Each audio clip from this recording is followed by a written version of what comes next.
Well, hey, this is Dan on another missionary adventure, and thank you for joining us. We're in Anzio, Italy today. We're traveling through Italy this week, sharing the gospel, having some amazing opportunities to share Jesus with the Italian people. We came down to Anzio, which in more recent history is famous because it was known as the Normandy of Italy, where after the Americans and the British kind of took over North Africa, then they moved to Sicily, and then they wanted a clear path to Rome.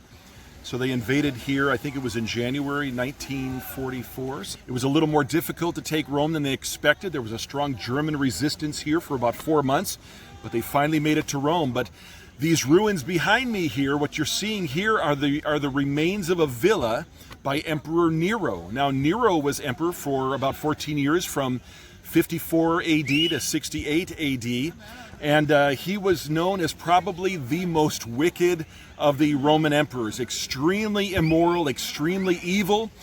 He was married to 3 wives, one of which he murdered, who was almost full-term pregnant. He married a couple of eunuchs of his that he had.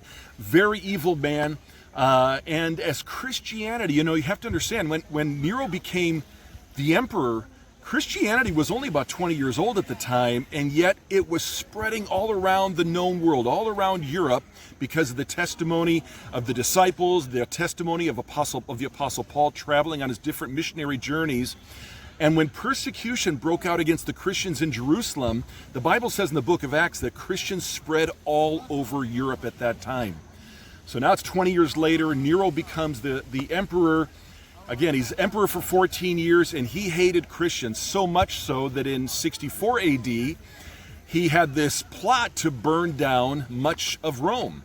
And then he blamed it on the Christians, that it was the Christians and the Jews that did that as well. And so he used that as the excuse to break out a great persecution against them. In fact, the early church father Tertullian in the 2nd century, he said that Nero was really the first great persecutor of the church.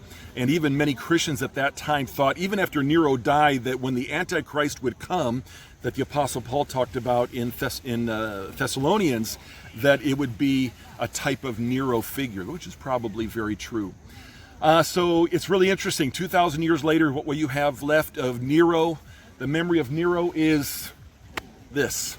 Just a few remains, ruins of his home, and yet the gospel that he tried to snuff out has continued to grow all around the world.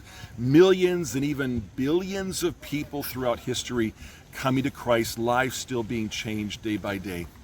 So keep that as an encouraging thought, that Jesus is Lord. He's coming back soon for his people. We want to remind you until next time that it's worth it serving Jesus. Make sure you click the subscribe button and share this with others. God bless. Bye-bye.